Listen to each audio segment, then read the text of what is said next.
Hey up guys, Restart Really here, and welcome to my first ever official YouTube video on my own platform. Now you may have seen my reels on Instagram or even my skits on TikTok, but I'm here on YouTube, so let's get straight to it. Today we'll be looking at New Balance, but more importantly, why has New Balance become such a popular and hyped brand as of recent? To start off, let's go over some facts. New Balance aren't a new company, in fact they've been here for over 100 years. The founder of New Balance, William J. Riley, came from the UK all the way over to the US and founded the company in Boston in 1906. They also manufacture all their shoes from the US and the UK, and they use premium materials when doing so. It's also why their retails are a little higher than the rest. New Balance is no stranger to hype and limelight. In fact, they were one of the major manufacturers for running shoes in the 1970s. However, it's fair to say that their first modern resurgence came a few years ago in 2020 when the New Balance collabs really kicked off. Whether it was the Chicago Vibe Joe Fresh Goods, or Casablanca, or even Stray Rats, the collabs are clearly coming, but few are stronger than the Salehi Bembury and the Aimé Leon d'Or. One of the very first ever New Balance shoes that really kicked off the modern hype train were the Salehi Bembury's Peace Be the Journey. This 2002R nature-inspired design wasn't just with any collaborator. Salehi Bembury is the Vice President of Men's Footwear at Versace. This shoe was so successful that it catapulted itself into the top 10 shoes of the year for almost everybody. And not only that, but it turned the 2002R silhouette into something really iconic. The second 2020 collab I wanted to talk about was Teddy Sanders' ALD. The plan was to revive an 80s basketball shoe classic, the New Balance 550. And with the elegant ALD touch we all know too well, the 550 took off. These pairs were pretty minimal, but were given an age vintage twist in 4 different colorways. It's also interesting to note that yes, they both came out in 2020, but they also both came out in October. And I really think the two models that came from one company that both look so different really showed the range that New Balance had with their shoes. Now everything we've talked about doesn't exactly answer the question. We know that New Balance made some great shoes in 2020, but why did they actually take off?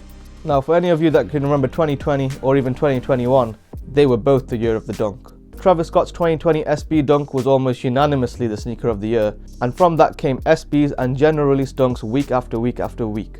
Although the dunks did really well, inevitably, like any trend, similar looking silhouettes started to catch on too. And with its basketball roots and sleek design, the NB550 is one of the hottest New Balance silhouettes right now. Similarly, the Salehi Bembury 2002R is no exception. If we go back about 3 or 4 years, the most common association with New Balance sneakers was probably dad shoes. The New Balance dad sneaks, the Air Monarchs, these shoes were sort of joked about more than anything else. But what changed, and why did chunky sneakers become such a high profile aesthetic? Well, we have everyone's favourite uncle, Mr. Kanye West, to thank for that. In 2017, Kanye West released the Yeezy 700 Wave Runner. And not only did that shoe tick off the mild coloured, comfort-led, chunky aesthetic dad sneak that we all know and love, but it also created one of the most iconic Yeezys of all time. Essentially, the Wave Runner made it cool for chunky sneakers to exist, and ever since then that trend has stayed on. Fast forward 3 years later to 2020 and you have a New Balance silhouette which is designed perfectly.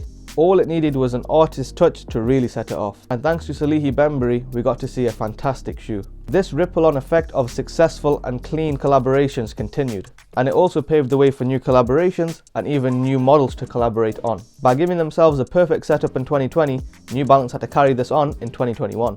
And yes, they played it smart by collabing with ALD and Salehi again, but we also saw some more Joe Fresh goods, some new DSM and some Stone Island pieces too.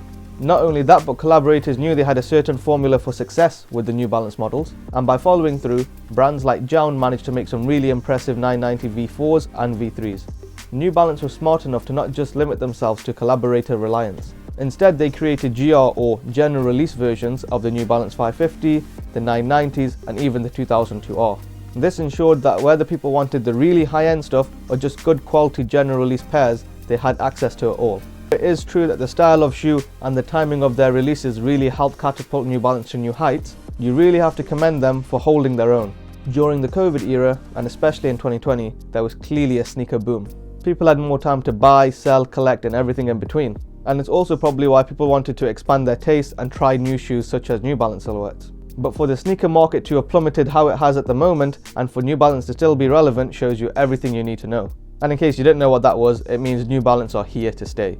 The brand has continued to establish itself in every way possible. They're working alongside the best brands out there and even have recurring collaborations coming through. And just the fact that they've stayed relevant for over 2 years shows that it's more than just a mere trend. And finally, and this is probably the most important proof of their footing, they are expanding the scope of their models and the silhouettes that they're bringing out. Whether it's the RC30, the 9060, the slides and whatever else they have coming out, it's clear that they don't just want a piece of the pie, they want the whole bakery. I mean, if you look at last year's Refined Future, they proved that they don't need collaborators to make the best shoes. Almost everyone had the protection pack in their top 10s, and rightfully so. Anyway, I hope all these facts have helped show you why New Balance have become so hyped and popular as of late. And although there is no one single determining factor, all these small parts end up playing one big role. New Balance have dropped some unbelievable heat, and I look forward to seeing what else we get in future. But for now, thank you guys very much for watching this video. Don't forget to like, subscribe, all that fancy stuff. I'm not sure how to add them little notifications yet, but we'll get there when we get there. Anyway, peace.